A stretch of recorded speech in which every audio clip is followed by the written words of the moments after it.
Shri Vidyanagar high school Usmanpura Ahmedabad ધોરણ 10 વિષય ગણિત પ્રકરણ 15 સંભાવના પાર્ટ 5 વિદ્યાર્થી આપણે અગાઉ જે દાખલા જોયા ત્યાંથી બાકીના દાખલા તરફ હવે જોઈએ તો સૌથી પહેલા દાખલા નંબર 18 રકમ આ પ્રમાણે છે એક ખોખામાં 1 થી 90 સુધીના અંક લખેલી 90 ગોળ તકતીઓ છે ખોખામાંથી એક ગોળ તકતી યાદચ્છિક રીતે કાઢવામાં આવે છે એટલે ખોખામાં 1 થી શરૂ કરીને 90 અંક લખેલા છે દરેક તકતી ઉપર અલગ અલગ એમ 1 થી 90 સુધીના અંક લખેલા છે એવી કુલ 90 ગોળ તકતી છે એમાંથી આપણે એક ગોળ તકતી યાદચ્છિક રીતે એટલે કોઈ પણ પૂર્વગ્રહ વગર જોયા વગર કાઢવાની છે પહેલો પ્રશ્ન એમાં તકતી પર 2 અંકની સંખ્યા હોય તેની સંભાવના તો આપણે આ ઘટનાને આપણે એ તરીકે ધારી લઈએ ધારો કે તકતી પર 2 અંકની સંખ્યા હોય તે ઘટનાને વડે દર્શાવીએ તો P of A બરાબર આપણું આ સૂત્ર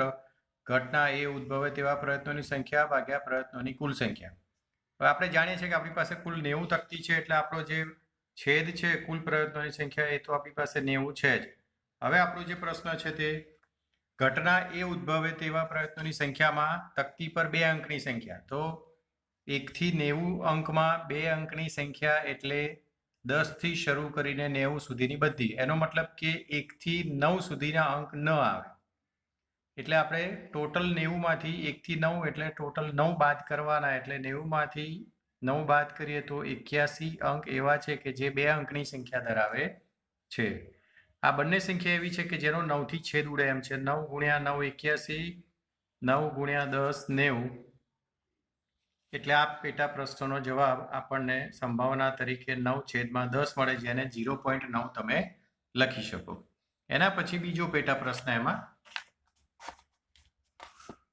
તકતી પર પૂર્ણ વર્ગ સંખ્યા હોય તેની સંભાવના તો આપણે આને ઘટના બી તરીકે લઈ લઈએ ધારો કે તકતી પર પૂર્ણ વર્ગ સંખ્યા હોય તે ઘટનાને બી વડે દર્શાવીએ તો P of B બરાબર આપણું આ સૂત્ર હવે આપણે એમાં કિંમતો મૂકીએ તો પ્રયત્નોની કુલ સંખ્યા એટલે આપણી પાસે કુલ 90 સંખ્યા છે તકતી ઉપર 1 થી શરૂ કરીને એમાંથી માત્ર આપણે પૂર્ણ વર્ગ સંખ્યા હોય તેવી આપણી ઘટના બી તરીકે છે એટલે પૂર્ણ વર્ગ હોય તેવી કઈ આપણે ઉદાહરણ તરીકે રફમાં જોઈએ તો 1 એ પૂર્ણ વર્ગ કહેવાય પછી 2 નહીં કહેવાય 3 નહીં કહેવાય 2 નો વર્ગ 4 એટલે 4 એ 2 નો વર્ગ એટલે 4 પૂર્ણ વર્ગ થઈ 3 નો વર્ગ 4 નો વર્ગ 5 નો વર્ગ 6 નો વર્ગ 7 નો વર્ગ 8 નો વર્ગ 9 નો વર્ગ પછી 10 નો વર્ગ કરીએ તો 100 થઈ જાય જે આમાં આવશે નહીં કારણ કે આપણે 1 થી 90 સુધીના જ અંક છે એટલે 1 થી 90 માં આટલી સંખ્યા આવે કે જે પૂર્ણ વર્ગ છે જે ગણો તમે તો 1 2 3 4 5 6 7 8 9 આવે એટલે 9/90 એ આનો જવાબ થાય જેમાં 9 વડે છેદ ઉડાડતા 9 એકા 9 9 ગુણ્યા 10 90 એટલે 1/10 આ પેટા પ્રશ્નનો જવાબ થાય એના પછી ત્રીજો પ્રશ્ન તકતી પર 5 વડે વિભાજ્ય સંખ્યા હોય તેની સંભાવના આપણને પૂછેલી છે તો આપણે આ તકતી પર 5 વડે વિભાજ્ય અને આપણે ઘટના C લઈ લઈએ તો P of C બરાબર આપણું આ પ્રમાણેનું સૂત્ર જે દરેક દાખલામાં આપણે જાણીએ છીએ તો કુલ સંખ્યા એટલે કુલ અંકો છે આપણા 90 એમાંથી હવે આપણે માત્ર ઘટના C તરીકે 5 વડે વિભાજ્ય હોય તેવા જ લઈશું તો 5 વડે વિભાજ્ય હોય તેવા કયા કયા થાય તો આપણે રફમાં જોઈએ 5 પહેલી સંખ્યા છે કે જે 5 વડે વિભાજ્ય હોય પછી 10 15 20 એમ શરૂ કરીને છેક 90 સુધીની બધી જ સંખ્યાઓ છે જે 5 વડે વિભાજ્ય હોય 5 વડે વિભાજ્ય કઈ સંખ્યા હોય જેનો છેલ્લો અંક એટલે કે એકમનો અંક 5 કે 0 આવતો હોય તેવી બધી એટલે આવી રીતે ગણીએ તો ટોટલ એ 18 થઈ 18 ગુણ્યા 5 90 એટલે ટોટલ 18 સંખ્યાઓ આપણને મળે આવી રીતે 1 2 3 4 થી 90 સુધી ગણીશું તો એ 18 થશે જે 5 વડે વિભાજ્ય હોય તેવી સંખ્યાઓ છે તો આનો આપણે છેદ ઉડે છે 18 ના જ ઘડિયામાં આવશે 18 એકા 18 18 પંચા 90 એટલે આ પેટા પ્રશ્નનો સંભાવના 1/5 થાય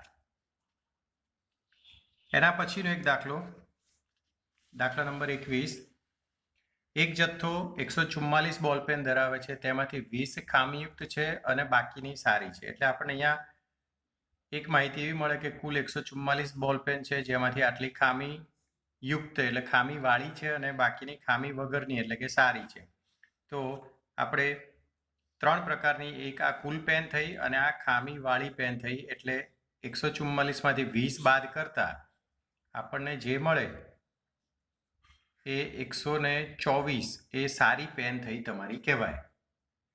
બરાબર. કુલ પેન 144 છે, એમાંથી ખામીવાળી 20 પેનની સંખ્યા બાદ કરવામાં આવે તો સારી એટલે કે ખામી વગરની પેનની સંખ્યા આપણને મળે. હવે આપણો પ્રશ્ન છે કે જો પેન સારી હશે તો નૂરી પેન ખરીદશે, પરંતુ જો તે ખામીયુક્ત હશે તો ખરીદશે નહીં. હવે દુકાનદાર યાદચ્છિક રીતે એક પેન કાઢે છે અને તેને આપે છે. તો આપણી પાસે બે પેટા પ્રશ્ન છે. પહેલો પેટા પ્રશ્ન નૂરી પેન ખરીદશે તેની સંભાવના પૂછી છે અને નૂરી પેન નહીં ખરીદે તેની સંભાવના પૂછી છે. આપણે પહેલી આ શરત વિશે વિચારીએ. તો ધારો કે નૂરી પેન ખરીદે તે ઘટનાને આપણે કેપિટલ એ વડે દર્શાવી દઈએ તો P ઓફ A બરાબર આપણું આ સૂત્ર થઈ જશે. હવે એમાં પ્રયત્નોની કુલ સંખ્યા એટલે કુલ પેન છે આપણી 144, જેમાંથી આપણો પ્રશ્ન છે નૂરી પેન ખરીદશે. તો નૂરી કઈ પેન ખરીદે છે? પેન સારી હશે તો તે ખરીદશે. એટલે સારી એટલે કેટલી છે?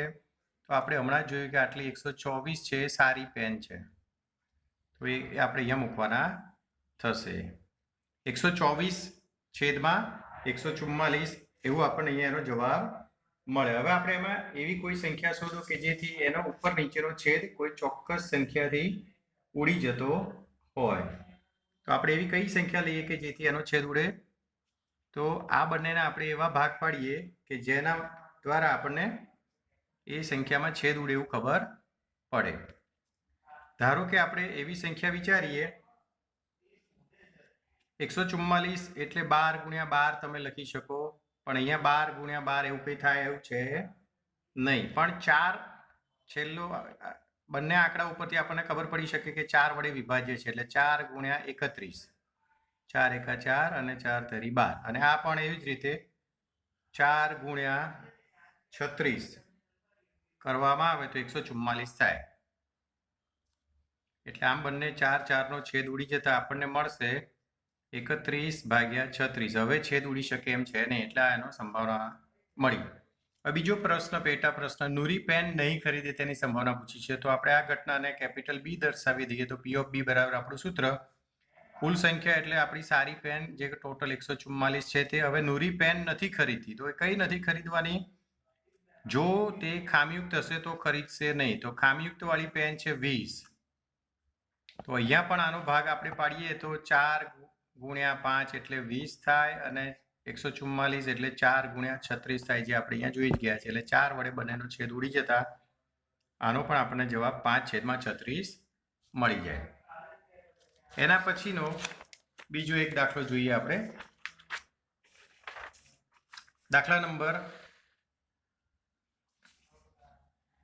22 લઈએ. પહેલા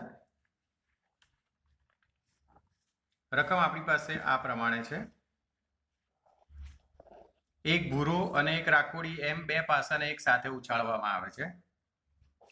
પાસાની સપાટી પરની જે સંખ્યાઓનો સરવાળો છે 2 થી શરૂ કરીને 12 સુધી હોય તો એમાં કેટલાકની સંભાવના આપી દીધેલી છે. હવે આપણને પહેલો પેટા પ્રશ્ન એવું કહ્યો છે કે ઉપરનું કોષ્ટક પૂર્ણ કરો. એટલે આ બધી જગ્યાઓ જે ખાલી છે તે આપણે પૂરવાની છે. હવે આપણને કહ્યું છે પ્રશ્નમાં કે એક ભૂરો અને એક રાખોડી એમ બે પાસા એક સાથે ઉછાળીએ છીએ. તો બે પાસાને એક સાથે ઉછાળીએ તો મળતા કુલ પરિણામો 36 થાય, જે આપણે અગાઉ શીખી ગયા છે. કારણ કે પાસામાં 6 પરિણામ હોય, 2 વાર ઉછાળો એટલે 6 ની n ઘાત વાળું સૂત્ર, એટલે એમાં n બરાબર 2 વાર ઉછાળો છો એટલે 6 ની 2 ઘાત એટલે 36 પરિણામ. તો કયા 36 એ પણ શીખી ગયા છે, જે અહીંયા મેં નોંધેલા જ છે અગાઉથી. એટલે આ 36 પરિણામ મળે. હવે આપણો પેટા પ્રશ્ન છે કે ઉપરનું કોષ્ટક પૂરું કરો.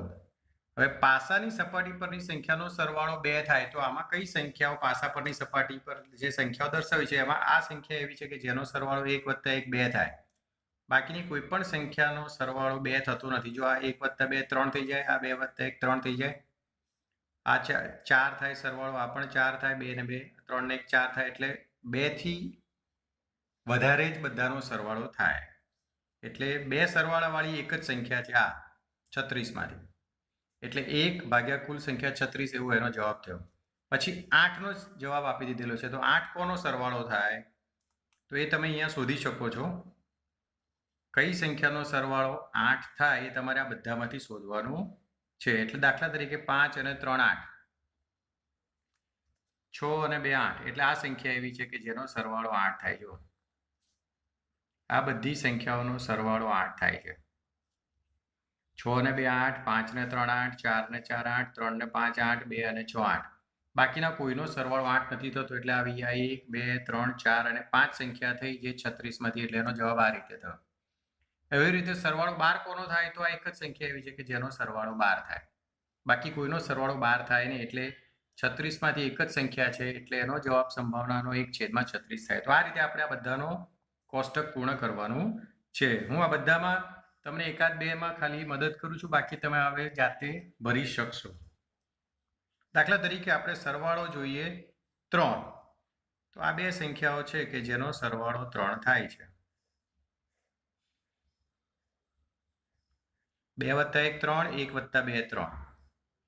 તો આનો જવાબ 2/36 થાય, જેમાં છેદ તમે ઉડાડતા 1/18 એનો જવાબ લખી શકો. બરાબર છે. એના પછી 4.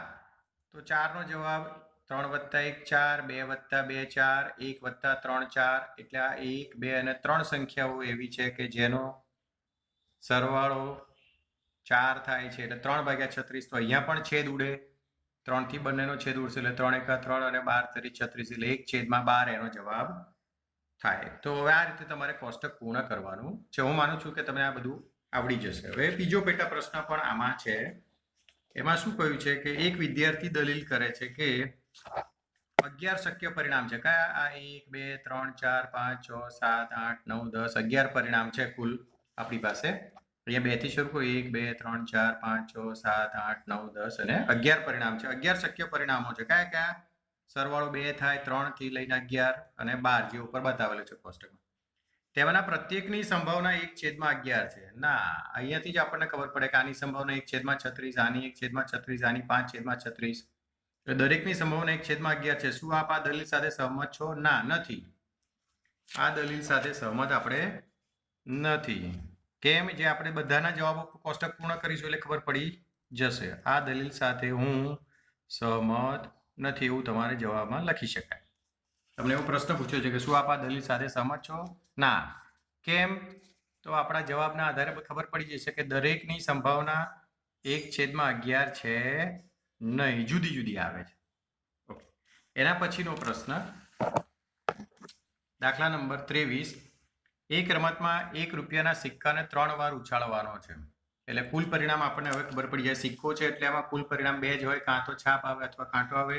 3 વાર ઉછાળીએ છીએ એટલે 2 ની n ઘાતના સૂત્રમાં 3 વાર ઉછાળતા n = 3 મૂકો તો 2 ની 3 ઘાત એટલે 8 પરિણામ મળે.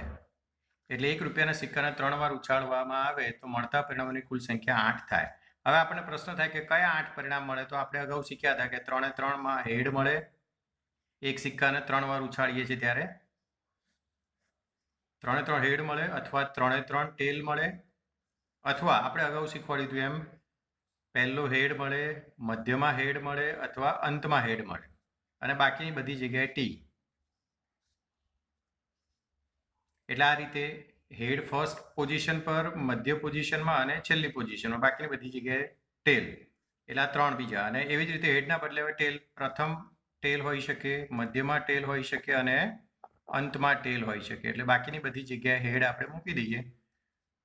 તો આમ કુલ 1 2 3 4 5 6 7 અને 8 પરિણામ મળે. હવે આપણે આગળ વાંચીએ. અને તેના પરિણામ દરેક વખતે નોંધવાના છે. એટલે આપણે એક સિક્કાને લઈને 3 વાર ઉછાળીશું તો આમાંથી ને આમાંથી જ કોઈકનું કોઈક પરિણામ આપણને દરેક વખતે મળશે. જો તમામ વખત ઉછાળતા સરખું પરિણામ મળે તો સરખું પરિણામ ક્યાં મળે? અહીંયા મળે છે. એક સિક્કાને 3 વાર ઉછાળો તો દરેક વખતે સરખું પરિણામ મળે તો એક અહીંયા મળે ને એક અહીંયા મળે. આ અહીંયા હેડ મળે છે ને અહીંયા ટેલ, એટલે સરખું પરિણામ મળતું નથી. એટલે આ બે જ પરિણામ એવા છે કે જે દરેક વખતે ઉછાળતા સરખું પરિણામ મળે છે. એટલે કે 3 છાપ અથવા 3 કાંટા મળે છે. તો હનીફ રમત જીતી જાય છે. એટલે આ બે શક્યતાઓમાં કંઈ પણ આવે તો હનીફ રમત જીતે છે એવું પ્રશ્નમાં આપણને કહેલું છે. અન્યથા હારી જાય છે. એટલે આમાંથી કંઈ પણ આવે તો હારી જાય છે. તો હનીફ રમત હારે તેની સંભાવનાની આપણને ગણતરી કરવાની કીધી છે. તો હનીફ રમત હારે તેની સંભાવના કેટલી થઈ જાય એ આપણે આના દ્વારા સહેલાઈથી શોધી શકીએ. હનીફ રમત હારે તેની સંભાવના બરાબર એવી 8 સંભાવનાઓ છે ટોટલ. એમાંથી કેટલી સંભાવનાઓ છે કે જેમાં એક સરખું પરિણામ નથી મળતું. આ 1 2 3 4 5 અને 6 સંભાવના એવી છે કે જેમાં એક સરખું પરિણામ આવતું નથી, એટલે એને હારવાની સંભાવનામાં આ 6 શક્યતાઓ કુલ 8માંથી છે. એટલે આમાં છેદ ઉડાડતા 2 તરી 6, 2 ચોક 8, એટલે 3/4 આપણને આનો જવાબ મળે. એના પછી એક બીજો દાખલો જોઈએ.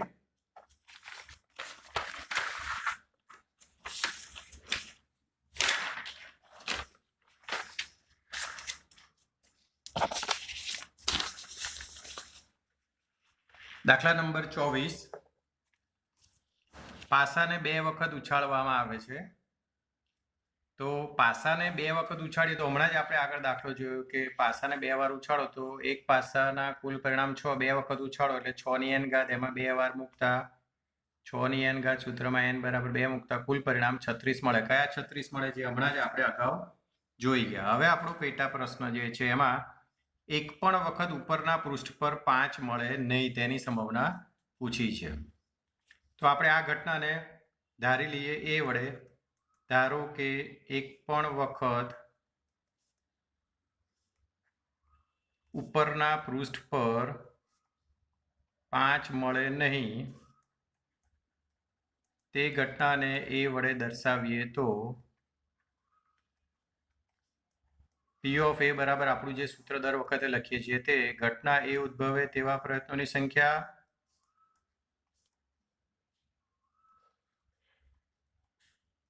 ભાગ્યા પ્રયત્નોની કુલ સંખ્યા. હવે આપણે અગાઉ જે 36 પરિણામ જોઈ ગયા એ આપણે ફરીથી મેળવવા પડે, તો હું તમને ફરીથી બતાવું. આપણા 36 પરિણામ આ હતા. હવે આપણો પ્રશ્ન છે એક પણ વખત ઉપરના પૃષ્ઠ પર 5 મળે નહીં. તો આમાંથી કયા એવા છે કે જેમાં 5 મળે નહીં? તો હું તમને બતાવું તો આ બધા પરિણામો એવા છે કે જેમાં 5 મળે છે. આ પણ એવા છે કે જેમાં એક વખત 5 મળે છે. બાકીના બધા એવા છે જે આમાં એક પણ વખત 5 નથી મળતા. તો આ એવા છે કે જેમાં 5 મળે છે એટલે આપણે ગણી નાખીએ તો 1 2 3 4 5 6 7 8 9 10 11. આ તો એકવાર ગણી ગયો એટલે ફરીથી મેં ના ગણ્યું, એટલે કુલ 11 પરિણામ એવા છે કે જેમાં 5 મળે છે એકવાર અથવા એકથી વધારે વાર. તો આપણો પ્રશ્ન હતો કે એક પણ વખત ઉપરના પૃષ્ઠ પર 5 મળે નહીં. તો 36 માંથી 11 એવા છે કે જેમાં 5 મળે છે. તો 36 માંથી 11 હું કાઢી નાખું તો 25 મળે. એટલે આપણો આનો જવાબ થયો 25/36. હવે બીજો પેટા પ્રશ્નમાં ઓછામાં ઓછી એક વાર ઉપરના પૃષ્ઠ પર 5 મળે તેની સંભાવના. તો ઓછામાં ઓછી એક વારનો અર્થ શું થાય? એક અથવા એકથી વધુ વખત 5 મળે પાસા ઉપર. તો આપણે ફરીથી એ 36 સંભાવના હું તમને બતાવું.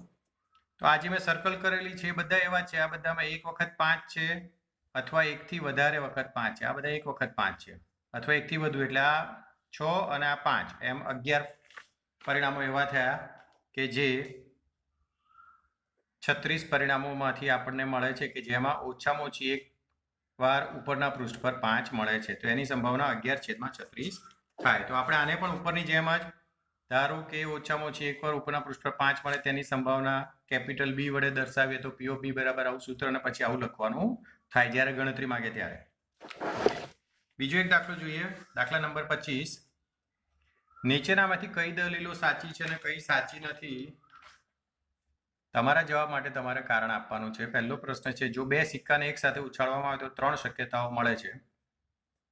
હવે બે સિક્કા છે અને આપણને કેટલી વાર ઉછાળવાનું કહ્યું છે? બે સિક્કાને એક સાથે ઉછાળવાના છે. ઉછાળતા મળતા કુલ પરિણામ આપણે પહેલા નક્કી કરવા પડે. બે સિક્કા છે, સિક્કામાં કુલ 2 પરિણામ હોય એટલે 2 ની n ઘાત, એમાં 2 વાર ઉછાળો છો એટલે કુલ 4 પરિણામ મળે. તો કયા 4 મળે? તો બંને વખત હેડ મળે, બંને વખત ટેલ મળે, બરાબર? પછી પહેલા હેડ પછી ટેલ મળે અથવા પહેલા ટેલ પછી હેડ મળે. આ કુલ 4 પરિણામ મળે. હવે આપણને પ્રશ્ન કહ્યું છે 3 શક્યતાઓ છે. કઈ? 2 છાપ. ઓકે, આને આપણે છાપ કહીએ. એટલે 2 છાપ વાળી એક શક્યતા, 2 કાંટા, બીજી શક્યતા, આ પહેલી શક્યતા છે, આ બીજી શક્યતા, અને ત્રીજી શક્યતા કઈ છે? અથવા પ્રત્યેકનો એક. તો પ્રત્યેકનો એક એટલે ટેલ હેડ અથવા હેડ ટેલ, એમ ત્રીજી શક્યતા છે. આ પહેલી, બીજી અને આ ત્રીજી, એમ 3 શક્યતાઓ છે. હવે પ્રશ્ન આપણને એવું કહ્યું છે, આ પ્રત્યેક પરિણામની સંભાવના 1/3 છે. તો આપણે બંને છાપ આવવાની સંભાવના કેટલી? તો ટોટલ 4 પરિણામો છે આપણા, એમાંથી એક જ પરિણામ એવું છે કે જેમાં બંને છાપ છે, એટલે આની સંભાવના 1/4 થાય. ઓકે, બંને કાંટા આવે તેની સંભાવના કેટલી થાય? એ પણ 4 ટોટલ પરિણામમાંથી આ એક જ પરિણામ એવું છે કે જે બંને કાંટા આવે. અને ત્રીજું, પ્રત્યેકનો એક. તો બંનેનો એક એક હોય એવી આવા ટોટલ 2 પરિણામ છે કુલ 4 પરિણામમાંથી, એટલે એની સંભાવના 2/4 થાય, જેમાં છેદ તમે ઉડાડી શકો છો, એટલે એની સંભાવના 1/2 થાય. આમ 3 શક્યતાઓની સંભાવના આપણને આ રીતે મળે, જે 1/3 છે એવું કહે છે, એટલે એ અહીંયા મળતું નથી. એટલે કઈ દલીલ સાચી છે અને કઈ સાચી નથી એવું આપણને અહીંયા ખબર પડી જાય. એટલે આ દલીલ સાચી નથી એવું આપણે સહેલાઈથી કહી શકીએ, કારણ કે દરેકની સંભાવના 1/3 નથી, 1/4 છે, કોઈની પણ નથી. આમાં દરેકની નથી નહીં, પણ કોઈની પણ નથી. ઓકે, બીજો પેટા પ્રશ્ન, જો પાસાને ઉછાળવામાં આવે તો 2 શક્ય પરિણામો મળે છે. હવે આપણે પાસાને ઉછાળીએ તો કુલ 6 પરિણામ હોય, કાં તો 1 પડે, 2 પડે, 3, 4, 5, 6. અયુગ્મ સંખ્યા અથવા યુગ્મ સંખ્યા. હા, એટલે આપણે પાસાને ઉછાળીશું તો કાં તો અયુગ્મ સંખ્યા એટલે એકી સંખ્યા આવશે, અથવા યુગ્મ એટલે કે બેકી સંખ્યા આવશે. તો અયુગ્મ સંખ્યાઓ કઈ કઈ આવે? 1, 3 અને 5. જ્યારે યુગ્મ સંખ્યાઓ કઈ આવે? 2, 4 કે 6 આવે. તો આપણો પ્રશ્ન છે અયુગ્મ સંખ્યા મળવાની સંભાવના. તો અયુગ્મ એટલે કઈ? એકી સંખ્યાઓ. તો એકી સંખ્યાઓ કુલ 6 આપણી સંભાવનાઓ છે, કુલ 6 પરિણામો પાસાને આપણે ઉછાળીએ છીએ ત્યારે એમાંથી 3 પરિણામ એવા છે કે જે અયુગ્મ એટલે કે એકી સંખ્યા ધરાવે છે. તો એનો જવાબ એ 3/6 થાય, છેદ ઉડાડતા 1/2 એની સંભાવના થાય. તો સંભાવના 1/2 છે, જે પણ એ આવે છે, એટલે આ દલીલ સાચી છે એવું આપણે સહેલાઈથી કહી શકીએ. આ દલીલ સાચી છે. ઓકે, હવે આપણે એના પછી એક બીજો પ્રશ્ન જોઈએ.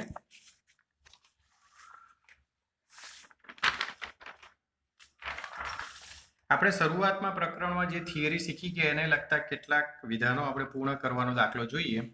જે સ્વાધ્યાયમાં તમને પહેલો દાખલો આપેલો છે, નીચેના વિધાનો પૂર્ણ કરો. દાખલા નંબર 1, નીચેના વિધાનો પૂર્ણ કરો. ઘટના ઈની સંભાવના વત્તા ઘટના ઈ નહીંની સંભાવના બરાબર કેટલા? તો ઘટના ઈની સંભાવના એટલે આપણે આને P of E કહેવાય, અને ઈ નહીં એટલે P of E બાર કહેવાય. તો હવે આનો જવાબ કેટલો એવું આપણને ખાલી જગ્યા પૂછી છે, તો આનો જવાબ બધા તમે જાણો છો કે 1 થાય. ઓકે, બીજી ખાલી જગ્યા, ઉદ્ભવી ન શકે તેવી ઘટનાની સંભાવના કેટલી છે અને આવી ઘટનાને શું કહેવાય? તો ઉદ્ભવી ન શકે એટલે કે અશક્ય ઘટના કહેવાય. તો એવી ઘટનાને અશક્ય ઘટના કહીએ છીએ, અને અશક્ય ઘટનાની સંભાવના આપણે જાણીએ છીએ કે 0 છે. બરાબર. હવે એના પછીનો ત્રીજો વિધાન, ચોક્કસપણે ઉદ્ભવતી ઘટનાની સંભાવના કેટલી છે ને આવી ઘટનાને? તો ચોક્કસપણે ઉદ્ભવતી ઘટના એને નિશ્ચિત ઘટના અથવા ચોક્કસ ઘટના તરીકે ઓળખાય, જેની સંભાવના હંમેશા 1 હોય છે, જે પણ તમને અગાઉ થિયરી વખતે મેં સમજાવેલું છે. ચોથું વિધાન, પ્રયોગની તમામ મૂળભૂત એટલે કે પ્રાથમિક ઘટનાઓની સંભાવનાનો સરવાળો કેટલો હોય? હંમેશા, જે તમે જાણો છો, 1. અને છેલ્લું વિધાન, ઘટનાની સંભાવના કેટલાથી મોટી હોય અથવા તેના જેટલી હોય અને કેટલાથી નાની અથવા તેના જેટલી હોય છે. તો આપણે એક આ સૂત્ર તમને બતાવ્યું હતું, જો યાદ હોય તો. એટલે ઘટનાની સંભાવના 1 હોય, 0 હોય, ઇક્વલ્સ ટુ છે, અથવા 0 અને 1 ની વચ્ચેનો હોય. એટલે ઘટનાની સંભાવના શેનાથી મોટી હોય? 0 થી મોટી હોય અથવા તેના જેટલી હોય. 0 હોય અથવા તેના જેટલી હોય અને એનાથી મોટી પણ હોય. અને કેટલાથી નાની હોય? તો 1 થી નાની હોય અથવા તેના જેટલી હોય. એટલે આ શબ્દોમાં જવાબ છે, આ એનો સંકેતમાં જવાબ છે.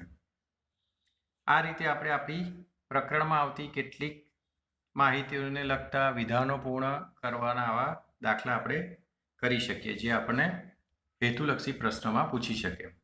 મિત્રો, આ ચેપ્ટર તમે અગાઉ 9મા ધોરણમાં શીખ્યા છો, જે આ ધોરણમાં 10મામાં આપણે ફરીથી પુનરાવર્તન સ્વરૂપે જોયું.